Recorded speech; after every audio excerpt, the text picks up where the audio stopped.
Classes in session.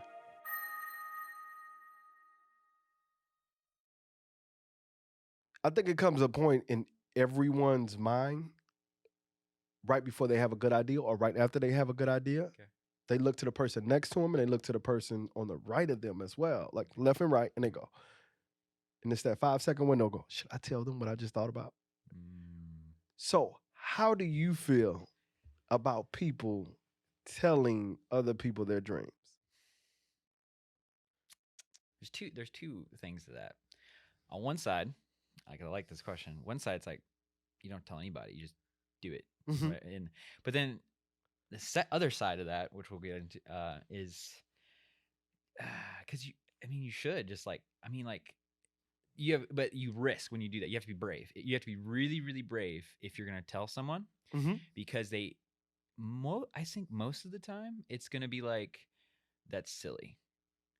Especially depends on what your dream is, because it could be like I want to be an astronaut, or it's like I want to, like, hey, I want to help build a colony on the moon. I said that right. Yeah, and you laughed, right? Right. You laughed. But it's totally possible. Totally freaking possible. Think about, say, I mean, the world's changed so quickly, but electricity. And I know it's got my engineering background, but it's like, think how crazy that actually is. Like that stuff in some like That the most popular car in America that is a Tesla. Yeah, and that's where I was kind of going with the moon. It's like you're gonna have these, and that's why I'm all about these crazy dreams. But the people to the right and left, and hey, if they're in your circle, they might see that. Mhm. But I think most of the time they're not gonna see that. So if you dare to speak your dream before you've even kind of started to work on it, Mhm. they will call it silly. My dream, people say it's silly. Mhm. Like everyone that I know, besides you and a couple others, like this is a silly, whimsical thing. Stick to engineering. You're never gonna be a guy that can do animations and stuff like that. Right. It's silly, but that's why I go back to the first point that I said. Keep it to yourself. Just do it. Like you don't need someone's. It's not like don't ask for permission. Yeah. Yeah. Just do. Just do.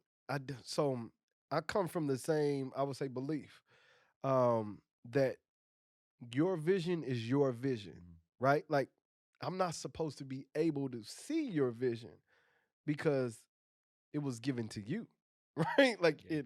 it's your manifest, right? You're supposed to manifest it, I should say. Um, and that's the reason why I asked you, because I have been around people all my life that comes up with $1 million ideas. But just because when they came up with the idea, they were around the wrong folks, Yeah. it never got done because everybody laughed.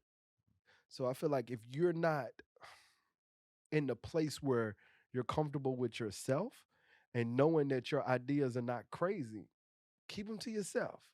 You know, less talk, more work. Yeah. You know what I mean? Like shut up, just do it, and then we all will go, oh.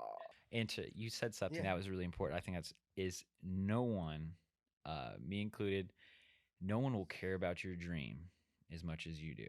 No one. Like that's again, it was given to you. No one gives a shit. Nobody gives a damn. But everybody wants to benefit from Yeah, it. they want to benefit from it. And if it works, their hands out. And after the fact. But it's Yes. like, just think of there's so many simple inventions and stuff like that. And it's crazy, but just see, like, that's why, like, look ahead to 5 years, 10 years. That's where it's at. Like, so the one crazy invention that I know people laughed at him, and it's not even, I don't even know if you can really classify it as an invention, was, I got two in mind, but I'm gonna pick the one that everybody knows, right?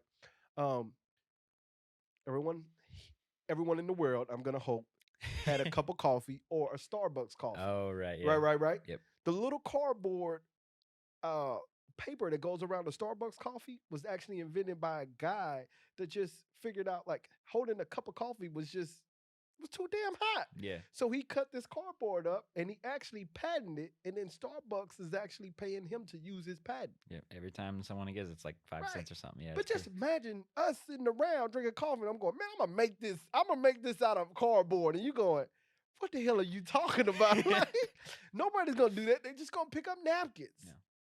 But they use this thing every freaking cup, like every freaking cup. And this guy's like a multi-millionaire just because he thought to cut a circle Yeah. out of cardboard. And I bet he didn't ask the person to the right or left. Like, is there? Do you think this coffee's too hot? Do you want a napkin, or do you want me to design this whole cardboard thing? Right. And I don't think he was. I'm not gonna say his education. You know what I mean? Background, but I don't know if he was the most. You know, how can I put this? Decorated. You know what I mean? Like I don't think he had too many college degrees and Yeah. all these doctorates and all that. I think he was just a guy that seen a great, opportunity. That's what it's all about, Yeah, right? truth, yeah.